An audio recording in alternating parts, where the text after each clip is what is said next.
अपना जो अशुभ कर्म है, जो अपन पाप करते हैं, क्या ये इनका जो फल है ये इस मृत्यु लोक में अपने जीते जी ही यही कटते हैं।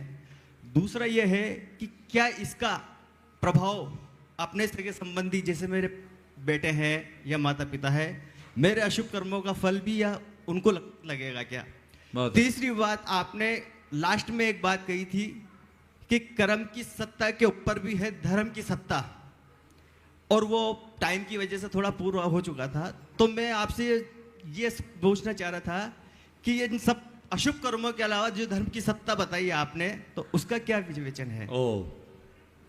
देखिए, इस भाव के अशुभ कर्म इस भाव में निवारित होते हैं और भावांतर में भी निवारित होते हैं, और कुछ कर्म तो भाव भाव तक पीछा नहीं छोड़ते। समझ गए?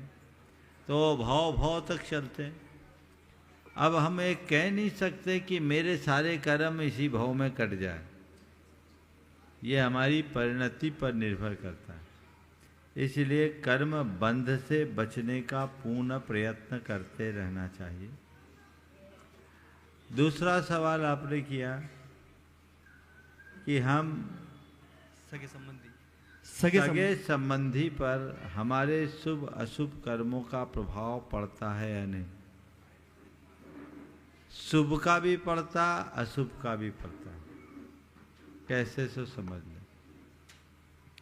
एक बच्चा किसी करोड़पति के घर में जन्म लिया, जन्म से वो करोड़पति है कि नहीं, बोलो। इसके उलट कोई व्यक्ति, कोई बच्चा किसी भिखारी के घर जन्मा, वो जन्म से भिखारी हुआ कि नहीं हुआ। अब ये जन्म से करोड़पति बनने के लिए उसने अपनी ओर से कोई पुरुषार्थ किया क्या। जन्म से भिखारी होने में उसका कोई रोल रहा क्या।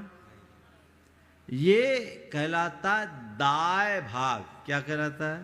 दाय भाग। दाय भाग। करोड़पति के घर जन्म लेने वाला माँ बाप के पुण्य का दाय भाग पा गया, और भिखारी के घर जन्म लेने वाला अपने जन्मदाता के पाप का दाय भाग पा लिया।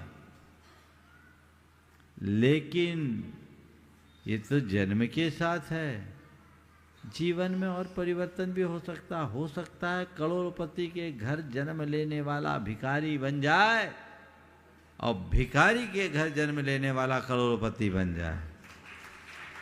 ये भी हो सकता है ना। ये उसका पुरुषार्थ। सगे संबंधियों अपनों पर उसका असर पड़ता है या नहीं। एक व्यक्ति कोई अच्छा कार्य करता है,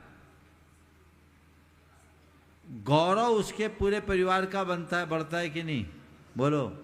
बिटिया IAS बनी, बधाई तुमको मिले कि नहीं। हाँ, मान तुम्हारा बढ़ा कि नहीं, बढ़ा ना। अब मेहनत इसने की, तुमने क्या किया, पुरुषार्थ इसका, फल किसको। बस नाम लेने का प्रयास करो। देखो, मैं आपको एक रहस्य की बात बोलता हूँ। भगवान का नाम लीजिए, स्तुतियाँ पढ़िए, पाठ करिए, जाप कीजिए, और कुछ नहीं कर सकते तो केवल नमोकार की आराधना कीजिए। नमोकार मंत्र के विषय में ऐसा कहा गया कि नमोकार मंत्र के एक अक्षर के स्मरण से 7 सागर का पाप कटता है। एक पद के स्मरण से 50 सागर का पाप कटता है, और एक बार नमोकार मंत्र के स्मरण करने से 500 सागर का पाप कटता है।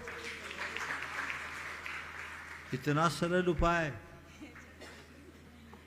अच्छे भाव से कहो तो कहते हैं असंख्यात गुने कर्मों की निद्रा होती है। घर बैठे उपाय है और उसी पर भरोसा नहीं है। कोई को बोल दो नमोकार जप, वो तो जपते ही हैं। कैसे? श्रद्धान के साथ जपिए। अच्छा परिणाम। नमोस्तु महर्षि।